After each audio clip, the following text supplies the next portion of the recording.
সবাইকে নমস্কার। যতনা খুরম খান, আজকে এখানে ব্রহ্মকুণ্ড মেলার যে উদ্বোধন, সেই উদ্বোধনে আমাদের মাঝে উপস্থিত আছেন, যিনি একটু আগে ওনার মূল্যবান বক্তব্য এখানে রেখেছেন, আমাদের ত্রিপুরা সরকারের মাননীয় minister of state INC industry and commerce ডিপার্টমেন্টে। আমাদের মাঝে উপস্থিত আছেন এই পশ্চিম জেলার ইনচার্জ সভাধিপতি শ্রী বিশ্বজিৎ শীল মহাদয়, উপস্থিত অনারেবল EM-TTA-DC শ্রী রবীন্দ্র দেববর্মা মহোদয়, শ্রী সমীর রঞ্জন ঘোষ, অনারেবল চেয়ারম্যান ত্রিপুরা টি ডেভেলপমেন্ট কর্পোরেশন, শ্রী রাকেশ দেব, অনারেবল চেয়ারম্যান মোহনপুর পঞ্চায়েত সমিতি, শ্রী জয়লাল দাস, মেম্বার পশ্চিম ত্রিপুরা জেলা পরিষদ, ডক্টর বিশাল কুমার, এই জেলার district magistrate and collector, Shri Bimbisar Bhattacharya, director ICA, Shri Subhash Dutta, SDM Mohanpur. তাছাড়া আমাদের মাঝে উপস্থিত আছেন SP ওয়েস্ট ডিস্ট্রিক্টের ডক্টর কিরণ কুমার, এবং এখানে অন্যান্য যারা জনপ্রতিনিধিগণ এবং বিশিষ্ট যারা ব্যক্তিবর্গ এখানে উপস্থিত আছেন, এবং এই ডিপার্টমেন্টের যারা কার্যকর্তারা আছেন, এবং বিভিন্ন প্রান্ত থেকে রাজ্যে যারা পুণ্যার্থীরা এখানে উপস্থিত হয়েছেন, সাধু সন্তরা এবং মিডিয়া বন্ধুরা, সবাইকে আমি এই ব্রহ্মকুণ্ড মেলার উদ্বোধনী অনুষ্ঠানে উপস্থিত থাকার জন্য হার্দিক অভিনন্দন ও শুভেচ্ছা জানাচ্ছি। এখানে আসার পরে অনেক কিছু নতুন জানতে পারলাম, যে এই ব্রহ্মকুণ্ড মেলা কি করে এখানে হলো। কথিত আছে যে ভগবান আমাদের মহাদেবজি ডিসিশন নিয়েছে যে একবার এই মর্তালোকে আসবেন। সে মর্তালোকে উনি সব দেবদেবীদের নিয়ে এখানে ঊনকোটিতে এসছেন। ঊনকোটিতে আসার পর তারা যখন খুব টায়ার্ড ছিল, তখন সেখানে ওরা বিশ্রাম নিচ্ছিল। বিশ্রাম নেওয়ার সুবাদে সেখানে হঠাৎ করে সবাই ঘুমিয়ে গেছে, অন্যান্য দেবদেবীরা। মহাদেব সেখান থেকে, যা কথিত আছে যে এখানে এই ব্রহ্মকুণ্ড যেখানে আমরা দাঁড়িয়ে আছি সেখানে এসছেন উনি। এখানে এসে উনি ধ্যান করলেন 3 দিন সময়। আর সেখানে কি হলো, সব দেবদেবীরা যখন ঘুম থেকে উঠলো দেখে মহাদেব নেই। তো মহাদেব নেই, চিন্তা করতে লাগলো যে মহাদেব আমাদের ছেড়ে বোধহয় চলে গেছেন, কৈলাসে বোধহয় চলে গেছেন। তো এই পার্বতী দেবী তখন ওনাকে খুঁজতে খুঁজতে এখানে এসে, এবং ওনারা দুজনে মিলে এখানে ধ্যান করতে শুরু করলেন। এবং যাওয়ার পরে যা আমরা শুনলাম যে এখানে একটা আমরা শিবলিঙ্গ এখানে রেখে গেছেন, এবং এই কথাই কথিত, আমি যা আমার কাছে যা রিপোর্ট এসছে সেই, এবং তার থেকেই আজকে এখানে ব্রহ্মমেলার যে এখানে শুরু হয় সেটাকে সামনে রেখে সে কাহিনী আমাদের পৌরাণিক কাহিনী। এবং এখানে আমার পূর্ববর্তী বক্তা আমাদের মাননীয় মন্ত্রী বাহাদুর এখানে বলেছেন যে এখানে দুবার বছরে 2 বার এখানে এই ধরনের মেলা হয়, এবং আজকে এই বসন্তকালে এখানে পুজো অর্চনা এবং এই ধরনের মেলা হয়। এবং এই যে মেলা সেই মেলাকে সামনে রেখে এখানে পূর্বপুরুষদের উদ্দেশ্যে তর্পণ এবং অস্থি বিসর্জন, সেসব ধর্মীয় যে আচার অনুষ্ঠান সেগুলোও কিন্তু এখানে সম্পন্ন হয়। এখানে বলা হয়েছে যে আগে বাংলাদেশ থেকেও এখানে লোক আসতো, এখন বাংলাদেশের ঘটনা আপনারা সবাই জানেন যে সেই কারণে এখন বাংলাদেশ থেকে লোক আসতে পারে না। এবং আজকে তারপরেও যে লোক সমাগম এখানে এসছে, 3 দিন সমানে এই আয়োজন, আমি যখনই দেখি কোনো জায়গায় এই ধরনের অনুষ্ঠান হয়, বিশেষ করে আমাদের যে ট্রাইবেল এলাকায় যদি এই ধরনের অনুষ্ঠান হয়, যত রাত বাড়ে তত বেশি লোক এখানে সমাগম হয়। এটা আমি যত জায়গায় গেছি সেটা আমি দেখেছি। প্রথমে মনে হয় আর এই লোক তো নেই, কিন্তু পরবর্তী সময় যত রাত যায় তত বেশি মানুষ এখানে আসে। এবং এই যে মেলা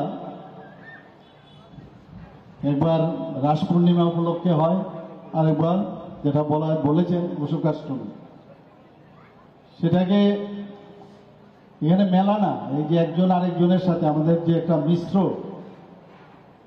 বসতি, যে কালচার, যে সংস্কৃতি, সেটা কিন্তু আবার নতুনভাবে আমরা এখানে দেখতে পাই। অত্যন্ত ভালো। আমরা ত্রিপুরা রাজ্যকে আমরা বলছি যে এক ত্রিপুরা শ্রেষ্ঠ ত্রিপুরা আমরা তৈরি করব, এবং তার ঝলক কিন্তু আমি এখানে আজকে দেখতে পেয়েছি। বিশেষ করে মা বোনদের যে উপস্থিতি, সেটার বলার অপেক্ষা রাখে না। পুরুষদের থেকেও আমাদের মা বোনরা, মেয়েরা অনেক বেশি এই ধরনের মেলাতে ওরা কিন্তু আনন্দ উপভোগ করে, এবং এতে করে আমাদের যে ত্রিপুরা রাজ্যের যে কৃষ্টি সংস্কৃতি, সেগুলো কিন্তু অনেক বেশি পরিপুষ্ট হয়। এবং আগামী দিনে আমাদের মন্ত্রী বাহাদুর বলছিলেন যে ছোটবেলায় উনি দেখেছেন, তো এই যে লিগাসি, সেটা নেক্সট জেনারেশনও কিন্তু আজকে মনে রাখবে। আমরা বলি যে শো মাস্ট গো অন, চড়াই বেতি চড়াই বেতি চড়াই বেতি, এইভাবেই চলতে থাকবে দুনিয়া, next to next, next to next, next to next. কিন্তু এই যে আনন্দের মুহূর্ত, সেগুলোর মধ্যে কিন্তু আমরা বেঁচে থাকতে চাই। আমাদের সংস্কৃতিকে নিয়ে আমরা বেঁচে থাকতে চাই। আমাদের সরকারও চেষ্টা করছে, বিশেষ করে জনজাতি অংশের যারা, তাদের যে সংস্কৃতি, আমরা সবাই জানি আমাদের ত্রিপুরার যে 19টি জাতিগোষ্ঠী আছে, জনজাতি, তাদের কৃষ্টি সংস্কৃতি এত বেশি, মানে যাকে বলে কম বললে কমই হবে, যে অনেক বেশি উন্নত মানের, এবং সেটা কিন্তু হারিয়ে যেতে না যায়। আমাদের আইসিআই ডিপার্টমেন্টের মাধ্যমে বিভিন্ন জায়গায় যে মেলা হয়, সেই মেলাতে আমরা চেষ্টা করি সেগুলোকে পুনরুদ্ধার করার জন্য, এবং এর মধ্যেই কিন্তু আমরা জীবনকে আমরা দেখতে পাই। অনেক কিছু শেখার আছে এখানে।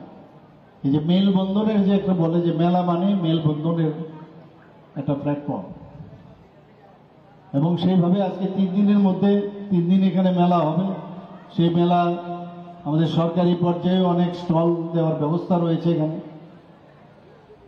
আমাদের সরকার কি কি করছে সেই বিষয়ে আপনারা নিশ্চয়ই, যখন যারা ছোট ছোটরা আছে ওরাও দেখবে, বড়রা যারা তারাও দেখবে, এবং এইভাবে চলতে থাকবে। এবং উৎকৃষ্ট মানের যে সংস্কৃতি, সেগুলো কিন্তু এইসব মেলার থেকে সেগুলো আগামী দিন হবে। আমি নিশ্চিত যে ত্রিপুরা সরকার যেভাবে বই মেলাই হোক, শিল্প মেলাই হোক, সরস মেলাই হোক, বা খাটচি মেলায় হোক, দেওয়ালি মেলায় হোক, বাণিজ্য মেলাই হোক, নির্মহলেও আমাদের একটা পর্যটন উৎসব হয়। নানা উৎসব আমরা কিন্তু আমাদের ডিপার্টমেন্ট, লাইন ডিপার্টমেন্ট এবং আমাদের আইসিআই ডিপার্টমেন্ট, আমরা সেগুলোকে জাগিয়ে রাখি, যাতে মানুষ সেখানে গিয়ে তার ইতিহাসগুলো জানতে পারে। এখানে আমি আজকের যে, আমি কিন্তু এর আগে কোনোদিন এখানে আমি আসিনি, আমাকে এখানে আসার জন্য, নিমন্ত্রণ করার জন্য, এবং আসতে পেরে আমি অত্যন্ত আনন্দিত এখানে। এবং ত্রিপুরার যদি বলতে হয়, আমরা যখন বাইরে যাই, we are proud of our culture, এবং এই কালচারকে আরো যাতে আধুনিক থেকে আধুনিকতম করা যায়, আরো যাতে প্ল্যাটফর্ম তৈরি করা যায়, যেটা বলা হয় যে ত্রিপুরা সরকার থেকে এখানে এটা প্রায় 14 কোটি টাকা বরাদ্দ করা হয়েছে যাতে এটাকে আরো ডেভেলপ করা যায়। সর্বত্র এবার বাজেটও আপনারা দেখেছেন, আমরা যেভাবে এবার বাজেট আমরা বাড়িয়েছি গত বছরের তুলনায়, ইনফ্রাস্ট্রাকচার যাতে ডেভেলপ হয়, ইনফ্রাস্ট্রাকচার ডেভেলপ করলে মানুষও বাইরের থেকে আসবে, পর্যটন ক্ষেত্র হিসেবে এটা একটা চিহ্নিত হবে, বাইরের থেকে মানুষ আসবে, আসলে এখানে ব্যবসা বাণিজ্য বাড়বে, কর্মসংস্থানের সুযোগ বাড়বে।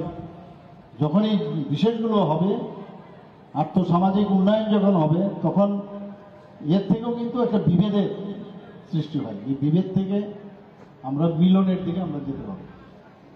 আমরা নিশ্চয়ই যে আগামী দিন আমরা সরকার, আমরা যেভাবে কাজ করছি, আমাদের সরকার মানুষের সরকার, আমার সরকার, এই যে বার্তা আমরা দিতে চাই, মাননীয় প্রধানমন্ত্রী নরেন্দ্র মোদীজি আপনারা দেখেছেন যে কিভাবে ধর্মীয় পর্যটনগুলোকে, ধর্মীয় স্থানগুলোকে পর্যটন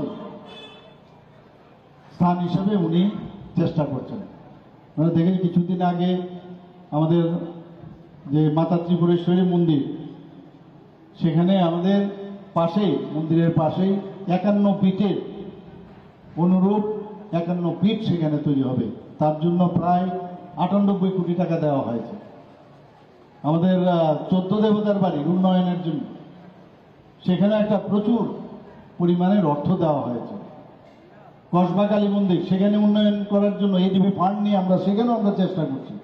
অর্থাৎ আমাদের যে সদ ইচ্ছা আছে কিনা, আমরা বিভিন্ন জায়গায়, কেন এরকম থাকবে, আরো সুন্দর যদি হয় তাহলে আপনারা যখন আসবেন মনে করবেন ফিল গুড, মনে হবে না একটা ভালো জায়গায় এসেছে। কারণ যখন ধর্মীয় স্থানে আপনি যখন আসবেন, এই যে কাহিনী আমি বললাম, এটা কাহিনী না, গল্প না, আমরা তো আর দেখিনি, যারা এটা লিখেছে নিশ্চয়ই ওনারা দেখেছেন। কালকে আমি একটা জায়গায় গিয়ে বললাম, এই বাসন্তী পূজা উপলক্ষে, গতকাল ষষ্ঠী উপলক্ষে আমি একটা জায়গায় গেছি, যে অনেকে বলে যে ভগবান নাকি নেই, এবং যারা নাস্তিকের ভাবনা চিন্তায় 35 বছরের নাস্তিক আমরা দেখেছি, নাস্তিকের সবসময় ন দিয়ে আরম্ভ হয়, না, সবকিছুতেই নেগেটিভ, না নাস্তিক। আর আমরা হচ্ছে আস্তিকের লোক, আমরা বিশ্বাস করি, আস্থা আছে আমাদের, দিয়ে আস্থা। তো আমি একবার এক জায়গায় বলছিলাম, যারা লিখেছে রামায়ণ মহাভারত বা এই যে কাহিনী আজকে বললাম, কেউ না কেউ দেখেছে। আজকে একটা জায়গার মধ্যে ট্রেনে আমি যাচ্ছি একবার হাওড়ার থেকে পাটনাতে, সেখানে আমি দেখছিলাম এক ভদ্রলোক এই নিয়ে আলোচনা, যে ভগবান আছে কি ভগবান নেই। তো বলছে আপনার দেশলাইটা দিন, তো দিল। দেওয়ার পর একটা দেশলাইয়ের কাঠিটা আস্তে আস্তে করে ছোট ছোট করে একদম ছোট একটা টুকরো করলো, করে বলছে এটা কি? তো বলছে ওটা দেশলাইয়ের কাঠি, আপনি ওটা দেখালেন যে ছোট করে, এটা দেশলাইয়ের কাঠি। বললো ওই কম্পার্টমেন্টে গিয়ে বলুন তো এটা কি। ও বলবে আমি তো জানি না কি জিনিস এটা। তো যেহেতু আপনি দেখেছেন, এর জন্য আপনি বলতে পারছেন। যারা দেখেছে মহাভারত রামায়ণ, ওনারা দেখেছেন, তবেই ওনারা লিখেছেন। এর অর্থ এই না যে আপনি অবিশ্বাস করবেন। আমরাও সেই বিশ্বাসের উপর ভিত্তি করে আমাদের মাননীয় প্রধানমন্ত্রী যে সেভাবে চলেন, আমাদের সরকারও সেই দিশায় চলছে। ভগবান ছাড়া কিচ্ছু হবে না, আস্থা ছাড়া কিচ্ছু হবে না। আর বিশ্বাসের মূল বিষয় হচ্ছে যে দেয়ার ইজ গড, ভগবান আছে, বিভিন্ন নামে আছে। এবং আমরা সেই ধারাতে আমাদের যে সংস্কৃতির মাধ্যমে আমরা ত্রিপুরা রাজ্যের একটা, আমি বলবো সারা ভারতবর্ষের মধ্যে ধর্মীয় দিক দিয়ে হোক, সাংস্কৃতিক দিক দিয়ে হোক, এটা একটা পীঠস্থান আমি বলতে পারি। এবং তাকে আরো কিভাবে মজবুত করা যায়, সমৃদ্ধ করা যায়, তার চেষ্টা আমাদের ত্রিপুরা সরকার করছে। আমি আবার আজকের এখানে যে অনুষ্ঠান, সেই অনুষ্ঠান সুন্দরভাবে হোক, এই 3 দিন সুন্দরভাবে কাটুক এবং সবাই